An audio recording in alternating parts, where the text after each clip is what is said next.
तो हे नमस्कार दोस्तों, कैसे हैं आप सब। स्वागत है आप लोगों का हमारे आज के इस वीडियो में। दोस्तों, आज की जो कहानी है, चलिए कहानी को शुरू करते हैं। 9 अगस्त 2024 को एक ऐसी घटना घटती है कि जिसे जानने के बाद आप भी हैरान हो जाएंगे। एक 70 साल का मौलाना एक 14 साल की लड़की के साथ कुछ गलत काम कर देता है। और जब यह बात सोशल मीडिया पर वायरल होती है, जब लोग इस बात को जानते हैं, तो लोग यकीन नहीं कर पा रहे थे कि क्या एक व्यक्ति जो कि 65-70 साल का व्यक्ति है, वह इतना नीचे गिर सकता है, इतना ज़्यादा नीचे गिर सकता है, क्या वह इस स्थिति तक काम कर सकता है। तो चलिए आज की वीडियो में यही जानने की कोशिश करेंगे। और यह जो घटना है, यह घटना चालू होती है उत्तर प्रदेश में। एक जिला लगता है कानपुर में ही एक गांव पड़ता है ग्वाला, और वहीं पर एक मौलाना रहा करता था। दोस्तों, उस मौलाना जो होता है, वहाँ पर गांव में बस्तियां हैं और वहाँ पर ज़्यादातर मुसलमान लोग रहा करते हैं, यानी कि ऐसे व्यक्ति जो कि दाढ़ी जिनकी ज़्यादा होती है। और वह जो लड़की होती है, उस लड़की की उम्र थी तकरीबन 14 साल के आसपास। दोस्तों, और जो लड़की होती है, एक दिन शाम को वहीं पर टहल रही होती है, और तभी जो मौलाना होता है, वह मौलाना भी वहीं पर टहल रहा होता है। और जब वह लड़की को देखता है तो वह पास के एक दुकान में जाता है, और दुकान में जाने के बाद वह एक चॉकलेट लेता है, और चॉकलेट लेने के बाद उस बच्ची के पास जाता है और उस लड़की से बोलता है कि तुम चॉकलेट लोगी। तो बोलती है कि हाँ, और उसे वह चॉकलेट दे देता है और वह खुश हो जाती है। इसके बाद वह उससे कहता है कि तुम चलो मेरे घर। वह अपने घर में ले जाता है, और घर में ले जाने के बाद दोस्तों वह जाता है और अपना दरवाज़ा को बंद कर देता है। इसके बाद वह अपने सारे कपड़े को उतारने लगता है। इसके बाद जब वह अपने सारे कपड़ों को उतार लेता है, तो इसके बाद वह जो बच्ची होती है, जो लड़की थी, उस लड़की के भी कपड़ों को उतारने लगता है। और उस व्यक्ति को पता नहीं था कि इधर कोई वीडियो बना रहा होगा।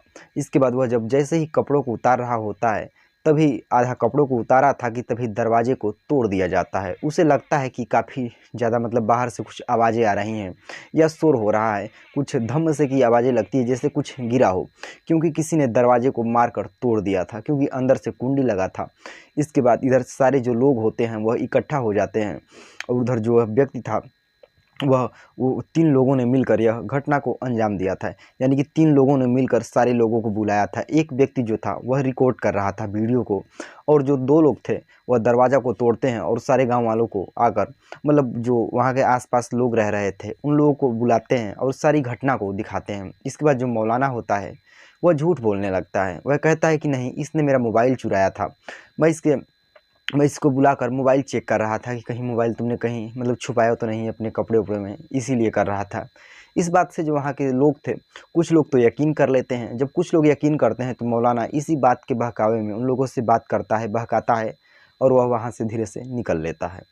जब मौलाना वहाँ से निकल लेता है दोस्तों, जब वहाँ से मौलाना निकल लेता है, तो पुलिस, जो उसकी माँ होती है लड़की की, वह पुलिस वालों को फ़ोन कर देती है। पुलिस वाले वो आते हैं, मुकदमा मतलब एफआईआर किया जाता है, और वो उस 3 लोगों को पकड़ा जाता है जिन्होंने वीडियो बनाया था। उन लोगों से पकड़ कर काफ़ी सख्ती से पूछताछ किया जाता है कि आखिर तुम लोगों ने वीडियो क्यों बनाया। और एक बच्ची जो हो, क्या तुम लोगों को शर्म नहीं आई एक लड़की की मतलब वीडियो बनाते हुए, और वो भी सोशल मीडिया पर वायरल हो गया। तो जो एक उसमें से एक व्यक्ति होता है, वह बोलता है कि सर, हम लोगों को मतलब काफ़ी शर्म आई, हम लोग समझते हैं इस बात को, लेकिन हम नहीं चाहते थे कि इस बार के बाद भी अगले किसी मतलब लड़की के साथ ऐसा अंजाम हो। इसीलिए हम लोगों ने वीडियो बनाया। हम लोगों का वैसे कोई यकीन नहीं करता, क्योंकि यह जो आदमी है, यह जो 65-70 साल का मौलाना है, यह काफ़ी ज़्यादा मतलब ऐसे ही अंजाम किया करता था। लगभग 3-4 लड़कियों के साथ यह कर चुका है, मगर किसी ने यकीन नहीं किया। तो इस बार हम लोगों ने सोचा कि इस बार हम लोग कोई ऐसा प्रूफ रखेंगे, और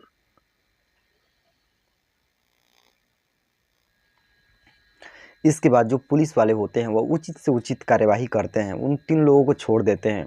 और वह जो मौलाना होता है, वह मौलाना वहाँ से फरार हो चुका था। असल में जो वहाँ का वह व्यक्ति था, वह मौलाना नहीं था, वह एक मतलब मस्जिद में जाया करता था, 4-5 टाइम नमाज़ पढ़ा करता था, और जो उसने जो दाढ़ी-वाढ़ी थी, वह काफ़ी ज़्यादा बढ़ा रखी थी। इसीलिए जो मतलब गाँव के लोग थे, उसे मौलाना कहा करते थे, और वह मौलाना मुसलमान था, और वह मौलाना था। और वह व्यक्ति को मौलाना नाम से जो आस-पास के लोग थे, उसे जाना करते थे, और उसका जो वास्तविक नाम था, उसका मौलाना मुख्तार नाम था।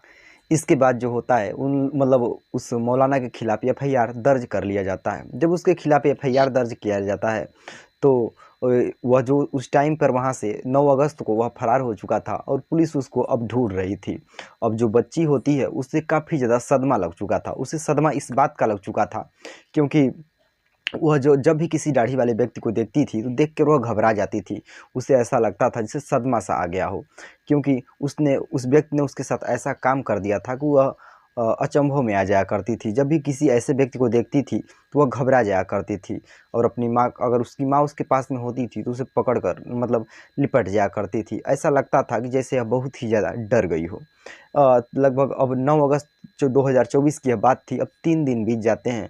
अपने पास के ही एक रिश्तेदार के पास जो मौलाना था वह जाकर रुका हुआ था, उन्हीं के पास जाकर मतलब वह छुप गया था। 12 अगस्त को उस मौलाना को गिरफ्तार कर लिया जाता है और गिरफ्तार करने के बाद उसको मतलब जेल हो जाती है। जब मौलाना गिरफ्तार होता है तो उसके ऊपर कड़ी से कड़ी कार्यवाही की जाती है और उसको सज़ा दिलाया जाता है। और उसे सज़ा दिलाने के बाद उसको सज़ा दिलाया जाता है और जो लड़की होती है वह लड़की भी अब धीरे धीरे करके जो स्थिति थी वह उसकी स्थिति ठीक हो रही थी। और इसके बाद जो वहाँ के अब जो गांव वाले थे, अब गांव वाले भी थोड़ा अच्छा। और दोस्तों, इस तरह की जो कहानियां हैं, इन कहानियों को सुनाने का उद्देश्य हमारा ना ही आपकी भावनाओं को आहत करना है और ना ही आप लोगों को ठेस पहचाना है, बल्कि आप लोगों को मतलब सजग और जागरूक करना है। अब हम लोगों के समाज में जो तमाम प्रकार की आपराधिक गतिविधियां होती हैं, इन गतिविधियों से आप लोगों को सजग कराना है, आप लोगों को बचाना है। और जैसे कि उस गाँव में उन तीनों व्यक्तियों ने जब 3 व्यक्तियों ने मिलकर ऐसा काम किया कि आगे होने वाले मतलब किसी भी बच्ची के साथ, किसी भी लड़की के साथ कोई गलत काम ना हो, ऐसा उन लोगों ने कुछ उपाय किया और उन्होंने अपने सूझबूझ के साथ उसको मतलब उसको समाप्त भी किया और उसे कड़ी से कड़ी सज़ा दिलवाने का काम भी किया। अगर उन लोगों ने सूझबूझ से ऐसा काम न लिया होता तो शायद वह व्यक्ति कभी पकड़ा न जाता और न जाने कितनी लड़कियों के साथ वह रेप करता रहता। तो दोस्तों, मिलते हैं किसी और सच्ची घटना के साथ, तब तक के लिए जय हिंद, जय भारत।